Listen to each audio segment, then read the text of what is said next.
Break in the talk time मध्ये पुन्हा एकदा स्वागत आणि आपण चर्चा करतोय योगासन आणि आरोग्य या विषयावरती। अर्थातच पहिल्यांदा आपण प्रश्न घेणार आहोत राघवेंद्र वेर्णेकर यांचा सोलापूरहून। राघवेंद्र आपला प्रश्न विचारा। नमस्कार मॅडम। हा राघवेंद्र। हॅलो मॅडम, मी मागच्या मी 3-4 वर्षापासून शीर्षासन करतो, परंतु काय म्हणते शीर्षासन करू नये, साईड इफेक्ट्स आहे म्हणते, त्याचं विचारून घेतो मला फक्त एवढं।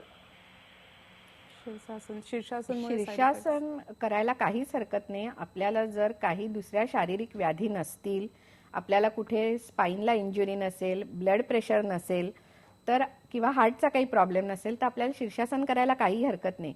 पण शरीरामध्ये जर काही व्याधी असतील तर आपण त्याचा योग्य तो सल्ला घेऊन मगच आसन करावं। कारण ही जी टॉप्सी टर्वी पोश्चर आहे त्याच्यामध्ये काय होतं, डोक्यावर पूर्ण वजन येतं आणि आपल्या मणक्यावर पण खूप भार पडतो।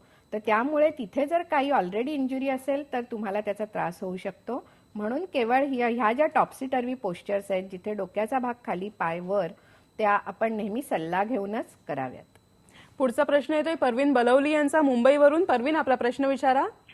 Hello. हा Parveen. Good afternoon to all of you. Yes.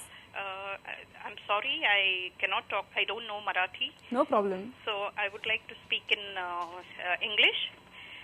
My question is, I am working and I'm in my early 50s. Now, sitting like the body becomes stiff. Now, I want to know if there are any good yoga centers in Bombay. If you could give me the telephone numbers or the address, it would be wonderful. It would help. I would like to join some yoga center because my body is really becoming stiff and I'm putting on weight on the stomach and waist. मला कल्पना नाही मी इथे संस्थांची नावं सांगू शकते का, पण वैयक्तिकरित्या विचाराल तर मी मरीन ड्राईव्ह इथे जी कैवल्यधाम संस्था आहे त्याच्याशी निगडित आहे आणि ती संस्था जवळजवळ आज 1934 पासनं तिथे आहे। म्हणजे असं म्हणता येईल की मुंबईतली सर्वात जुनी जी योगाची संस्था आहे अशी संस्था आहे आणि त्या संस्थेमध्ये खूप सायंटिफिक रिसर्च झालेला आहे। तर तिथे जेव्हा योगिक प्रोग्राम दिला जातो कुठच्याही व्यक्तीला तेव्हा त्या अगोदर त्याची वैद्यकीय तपासणी केली जाते आणि ती तपासणी केल्यानंतरच त्यांनी कुठची आसनं करावीत किंवा कुठचा प्राणायाम करावा हे सांगितलं जातं। याशिवाय पण आणि अनेक मुंबई संस्था असतील ज्याच्या थ्रू आपण नक्कीच त्याच्या थ्रू आपण अप्रोच करू शकतो। मला वाटतं आजकाल आपण जर इंटरनेटवर गेलो तर आपल्याला ह्याची खूप माहिती मिळू शकते। पण आज मुंबईमध्ये तर खूप संस्था अशा उपलब्ध आहेत, पण ह्या संस्थेबद्दल मी आपल्याला नक्की सांगू शकते। पुढचा प्रश्न घेतोय राजकुमार दहे यांचा अकोल्यावरून। राजकुमार आपला प्रश्न विचारा। मॅडम, हाय ब्लड प्रेशर आणि वजन यामध्ये योगाचा फायदा होऊ शकतो काय आणि पूर्णपणे रिलीफ मिळू शकतो का त्यामध्ये, आणि त्याच्याकरता कोणतं योगासन करणं योग्य राहील? आपल्याला जर हाय ब्लड प्रेशर असेल तर जितकी रिलॅक्सेशनची आसनं आहेत, म्हणजे ज्या आसनामध्ये आपल्या डोक्याकडे रक्तप्रवाह खूप जात नाहीये किंवा आपल्या छातीवर खूप प्रेशर येत नाहीये, अशा प्रकारची जी आसनं आहेत।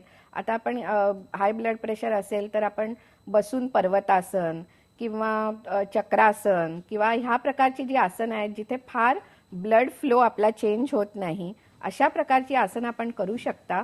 पण लक्षात घ्या की जेव्हा हाय ब्लड प्रेशर आहे तेव्हा प्रचंड दाब जी निर्माण करणारी आसनं आहेत छातीच्या भागात किंवा डोक्याकडे जाणारा रक्तप्रवाह वाढू शकेल अशा प्रकारची आसनं, म्हणजे आता तुम्ही जर पादहस्तासन म्हणालात तर तुमचं डोकं पूर्णपणे खाली असतं, तर अशा प्रकारचं आसन हाय ब्लड प्रेशर वाल्याने टाळलं पाहिजे। पुढचा प्रश्न घेतोय तेजस बारोट यांचा नवी मुंबईवरून। तेजस आपला प्रश्न विचारा। हॅलो, मी 16 इयर्स आहे। हा, आणि मला ना वेट लूज करायचं तर काय करायचंय?